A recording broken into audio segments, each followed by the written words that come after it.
Thank you very much for having me. And just to start with my colleagues, we're going to work on this project. I'm Kenichi Soga, and we have Tracy Becker over here, and Dichi Wan is our new assistant professor in risk and reliability. And then we have Bingyu Zhao, who specializes in traffic simulation, and Pengxun Li, who is our new PhD student. So we just started our project, and obviously the workload goes backwards. Pengxun is the largest, and then we go backwards, and I'm delighted. But so next time you see, probably the order will be the other around. Anyway, so we talked about Recovery Bridge, and if I understand, Recovery Bridge is a little bit more expensive, 10% more expensive than the ordinary bridge, sort of a reinforcement of the bridge. It will withstand better during the earthquake, and basically you have a better foundation. So I'm a geotechnical engineer in training, so if you have a better foundation, it's good for geotechnical engineers. So I said, this is a great project for me. And trying to see how we can look at these, which bridge we should make a recovery bridge from the network point of view. So I'll just give you a little bit of background how we are going on this particular project. I'm not sure how I can I move this down? So in previous peer project, we had a city scale multi-infrastructure network resilience where we were looking at building damage using a SimCenter tools, pipeline damage, working together with IPMUD, looking at all the pipelines in the East Bay area, and bridge damage and how that impact our traffic simulation. So I'll show you some of the traffic simulations that we do, but we entirely do what we call agent-based traffic simulation. For example, I'm not sure I can move next.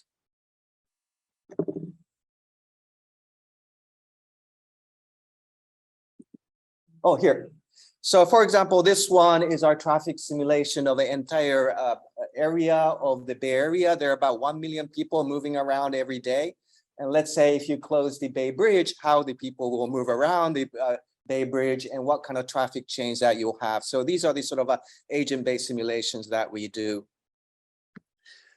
In terms of agent-based, you can see it runs efficiently. It's a scenario testing. So let's say if you do this, and then you can also make the agent to have their own behavior if you want to as well. And then looking at sort of a disaster resilience and multimodal transport analysis. So typically we may look at wildfire evacuation. Also, we do looking at BART transit. So if the earthquake happens, how's people going to do that? So that kind of thing that we do for the transportation simulations. UC Berkeley, in our group, we have different type of simulators. First one is called MicroSim, which is the top one. We model each car traveling sort of bumper to bumper. And then you have to do that. You have a time resolution because you drive very fast sometimes. So every time you do a 0.5 to 1 second time step to look at how people move around the lane. So you can go down to sub-lane model. But we do these GPU calculation for a large network. The next one is called spatial queue model that we do every minute update. But this is really, we're not modeling bumper to bumper, but if you have a road over here, you just say how many cars can fit into the road and then how they fit. And then they have to queue if they want to go to the next road, for example, at the junction. So there are a lot of sort of analysis thinking that you need to do at the junction, but that is being used for wildfire evacuation that you really need to see the real-time movement of the people. So we do this for Marin County and other places. And also it's vectorized, so we run it faster.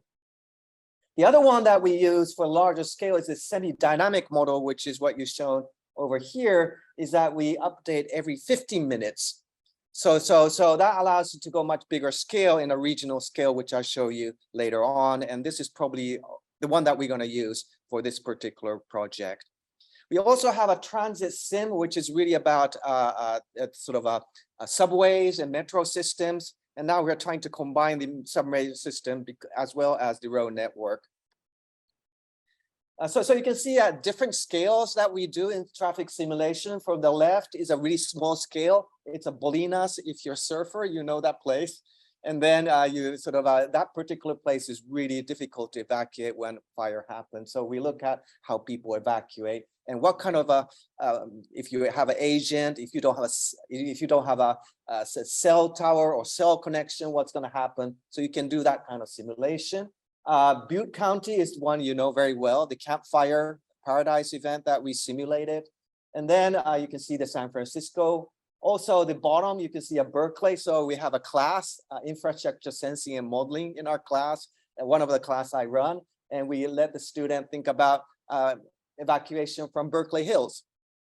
We have a project, another peer project, which tomorrow my colleagues will talk about on Los Angeles area. But in this case, when earthquake happens around the port area, what's going to happen to the traffic? And you'll hear more about that tomorrow. And then the biggest one we have done so far is the Great Tokyo area in terms of 10 million people moving around. And then this particular scenario is the with Tokyo Metropolitan Highway. If they close after the earthquake, what's going to happen to the local traffic and all these things. So one thing that is very important is look at how the traffic manages, and you know very well in terms of when you can't go through, you have an alternative route.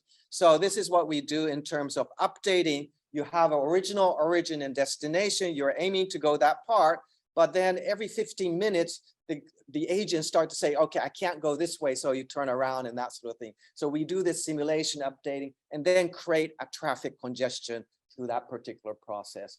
So you know, there may be a bridge damage and then you take a different route and then you do the sort of a congestion analysis. One thing you can do is that this is for the entire Bay Area. This is for a different reason, but let's say we go down to each local level road. And this one just shows that if you have a sort of an ordinary traffic every day, how many people use the highway, how many people use major roads, and how many people use minor roads. And we can look at how the traffic going. We compare with the Google traffic to verify our code. But at the same time, what we can do is that this says echo routing. So nowadays, now you can see in Google, you can do a traffic saying that, can I have a better route to have a better echo route, meaning that less CO2. You think that that may be a better thing as an overall. It may be good for you, but then it may not be good for the entire system because you're trying to use other roads. And so that is a Waze problem that we see. I'm not sure you use Waze, but Waze try to find the best route that's good for you, but then as a whole, it may not be good. So this kind of simulation that we can do. So we just started the project. So I just wanted to give you the background of topic. Obviously, these simulations are very complicated. You have to do a lot of runs, and obviously Caltrans do not want to have that sort of a burden of them doing a lot of simulation. So what we want to do is by doing some simulation, understanding how the traffic congestion happens, can we do a heuristic algorithm, meaning that some sort of a surrogate model that will give in the traffic simulation, fragility analysis, empirical indicator, or some real-time traffic to say, okay, which bridge we should have a recovery bridge. And that is the sort of aim of this particular project. The idea is really to start with the Bay Area, which I'll show you later on. And so we do have some sort of a step task that we want to do. One is really to, if there's no bridge damage, what is the sort of a traffic congestion that we have? What kind of a connection we have to the critical infrastructure? And then my colleague Tracy and DT will look at a little bit more on the bridge side. How are the bridge are very fragile? What is the fragility of that particular bridge? And we combine these maps together and trying to understand which bridge we should have as a recovery bridge. Obviously, there are traffic information Caltrans have. We can look at distance to nearby corridors and that sort of thing. We can do all these things, but ultimately the aim is to create some sort of an Excel sheet type of sort of a program sheet that Caltrans can use for other regions in California. So let's look at a little bit thoughts on how we're starting to do. So first one is the model inputs. You want to look at highway network and highway links and bridges are. And then you look at the sort of a travel dam, which is the most complicated one, is that we use a sensor track to say, okay, who is traveling from A to B? And then we'll look at that and trying to see the connection and then see which roads get congested. But then when earthquake happens, of course, after the earthquake, people start to have a different travel route demand, which we need to think about a little bit more carefully what's going to happen. That's part of our research as well. So just looking at first one, we decided we had several meetings with Caltrans to say, rather than doing entire road network and the Bay Bridge, we can around the Bay Area, we sort of focus on, okay, let's look at the highway network. So first we sort of decompose and make it simple so that we can start creating some Excel sheet type of thing. So you create this particular road network to a highway network. So that gives you a simplified network.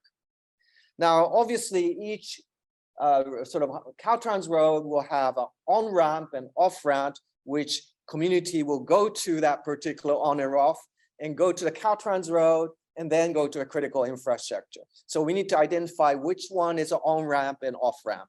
So that's what we did next, is trying to decide which one is on-ramp and off-ramp. And that gives you our nodes that are each sensor region is connected to each on and off-ramp. And so also our critical infrastructure is connected to each on and off-ramp. This is the bridge that we have for the Bay Area. And then they're part of the sort of highway network, Caltrans network.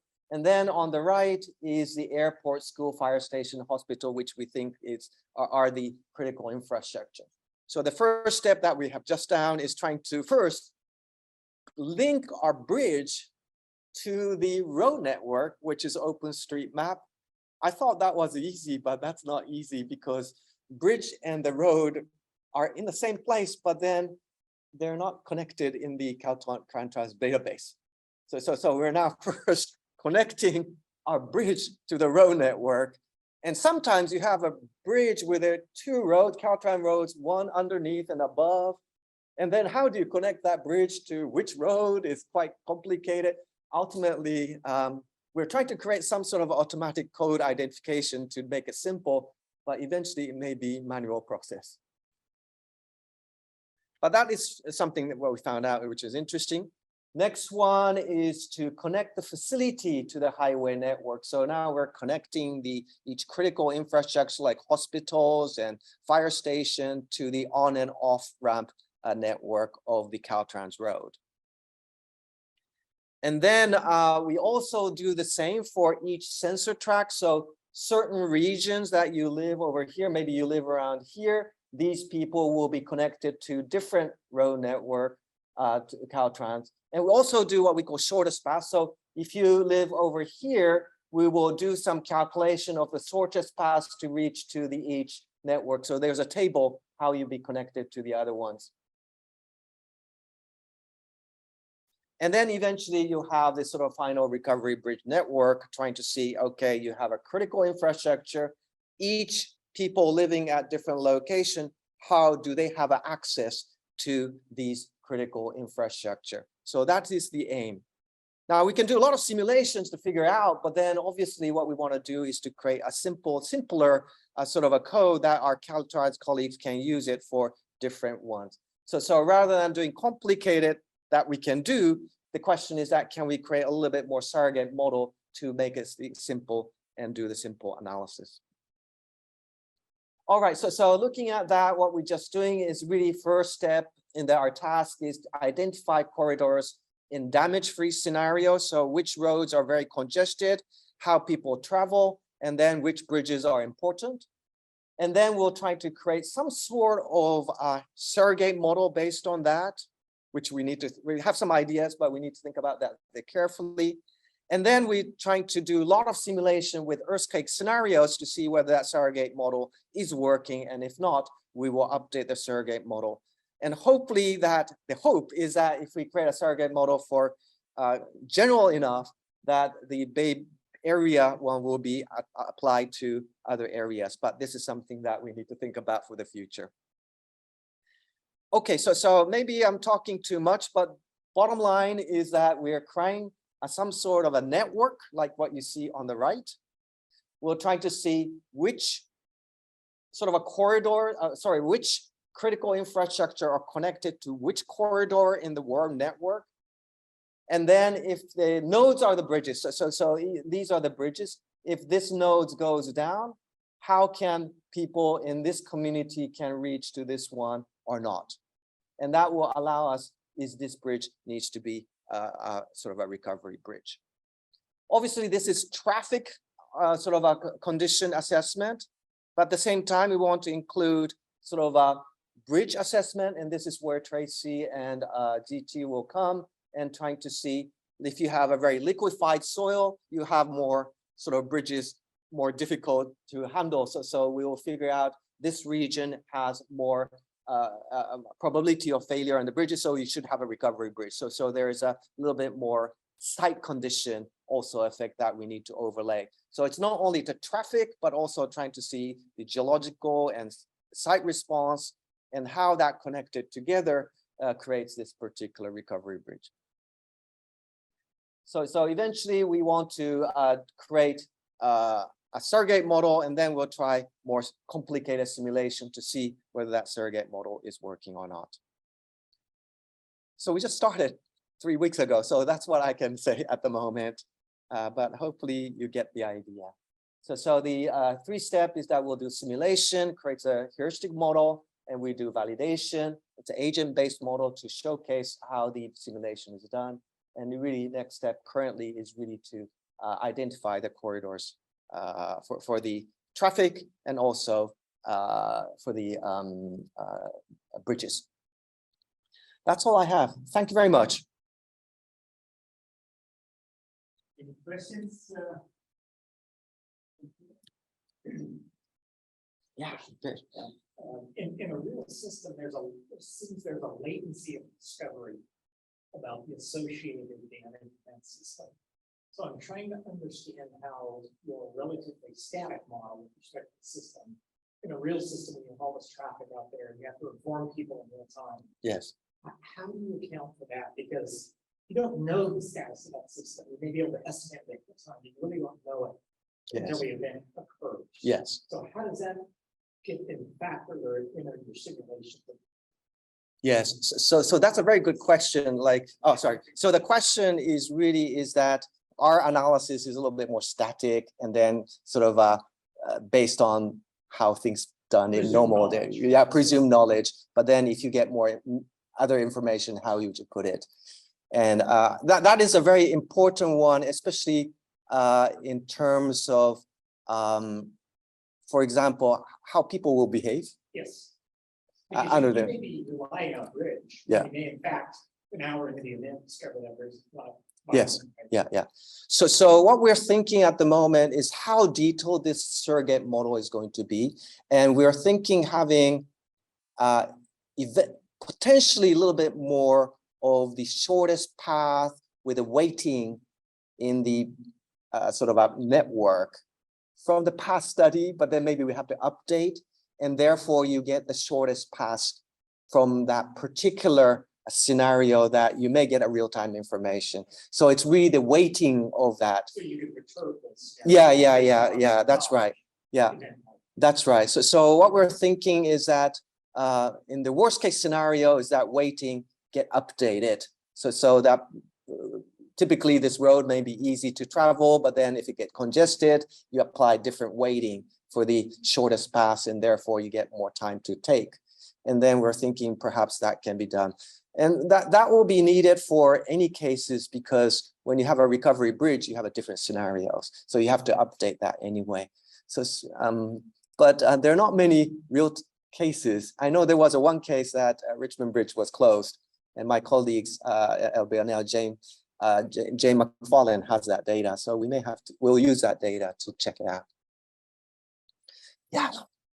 It occurs to me that an interesting way of using this model is to think about what you want to be the case for access to hospitals or port facilities or those components of the emergency response that are most critical, and how you might enable, like, you take one lane off the freeway because that lane is only going to be for emergency vehicles for the next 2 years. Yes. And I guess I'm wondering what your thoughts are and how you're going to use it in that way. Yeah, I think, yeah, we haven't gone that far, but I do take your point. And then we've been discussing about this with the Caltrans colleagues in terms of how we're going to use it, of course, because is it for the public, or is it really for these ambulance, or is it for the firefighters? And you can open it just for the firefighters, but then that may be just for the first day or so.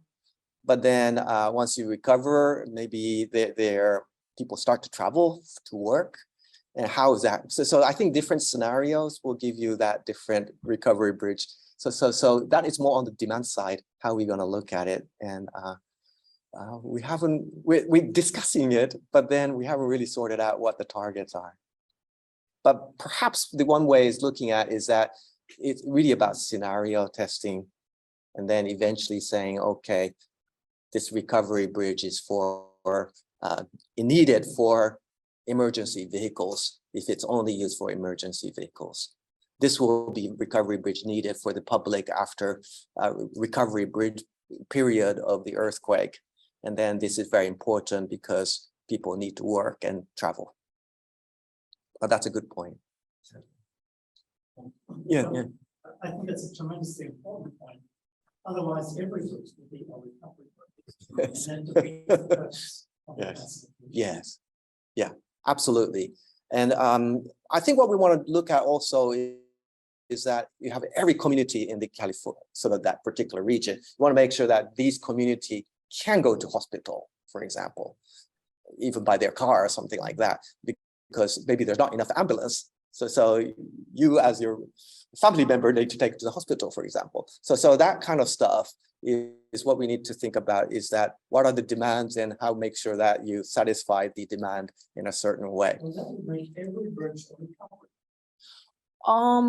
Think of everybody's potential ones to go to the hospital, need to go to the hospital.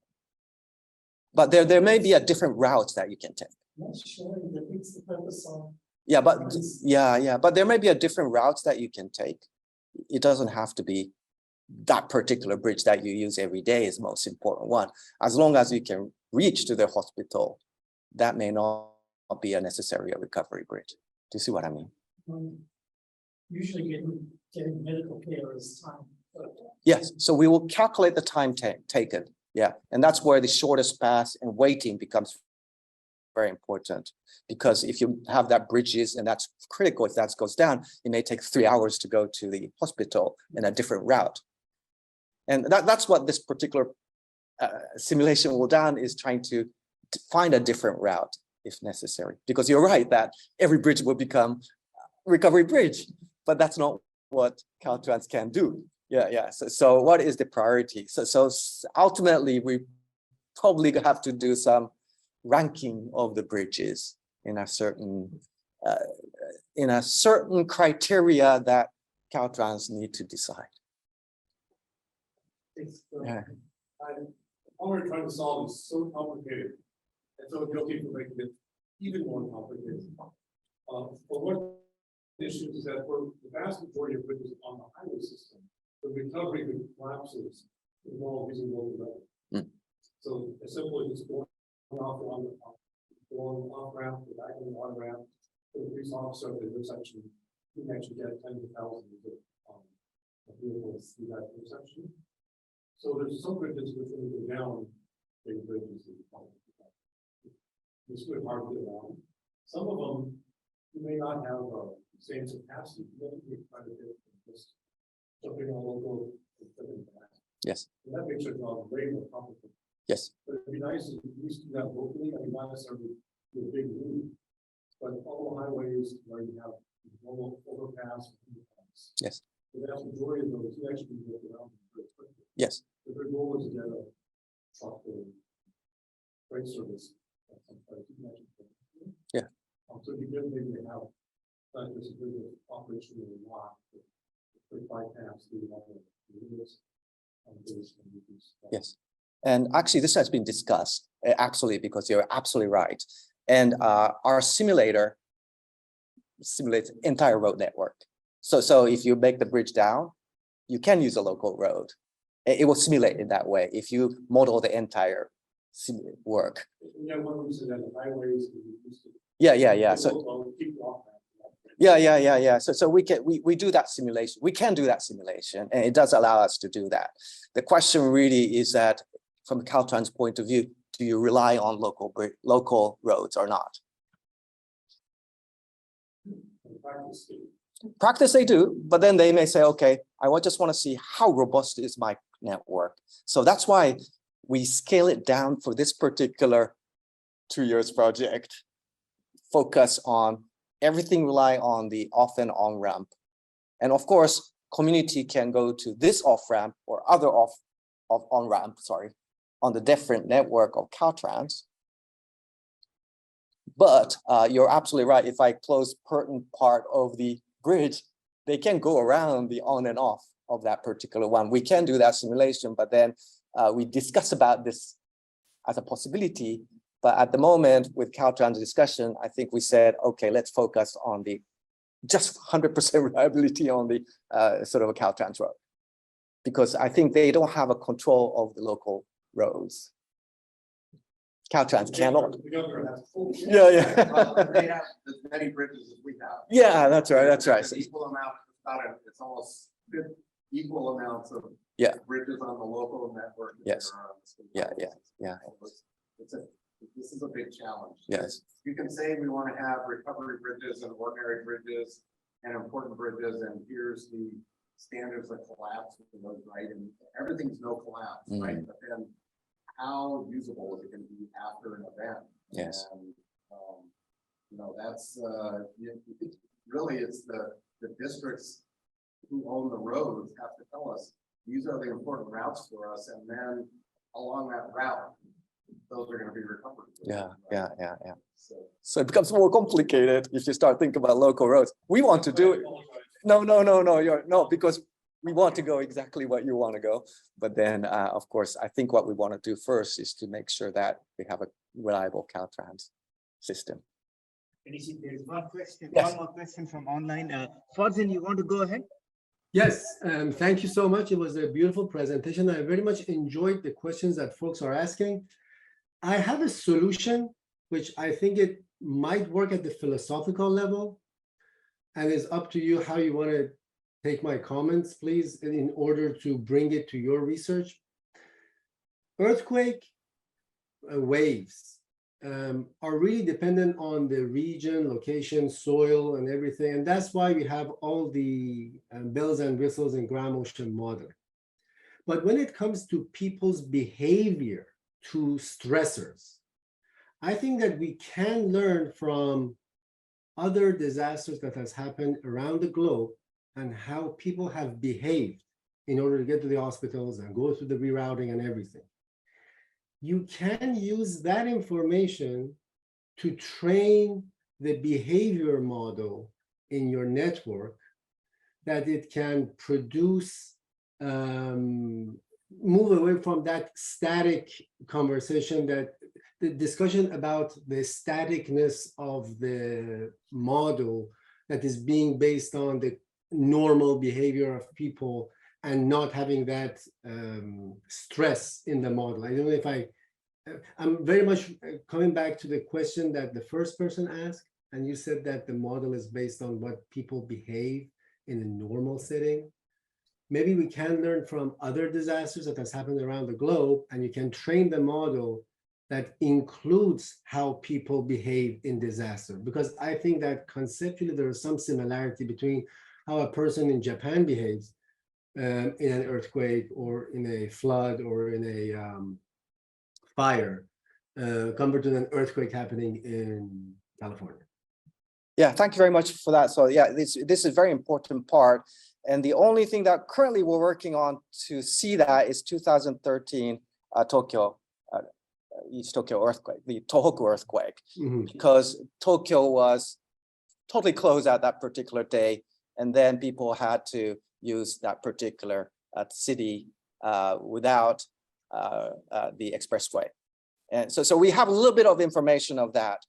Wildfire is quite difficult, and you can see that we have been doing this sort of simulation for Paradise and other places, and we are doing that for other occasions, but then that is more about everybody evacuating, and it's different from after the earthquake. So again, that's a quite difficult problem to think about, but obviously more data set will be useful, but I'm not really sure.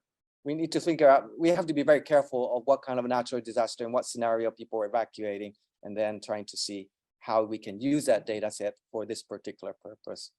And All right. yeah, I think that's the only thing I can say at the moment, but I take your point. Thank you very much. Thank you.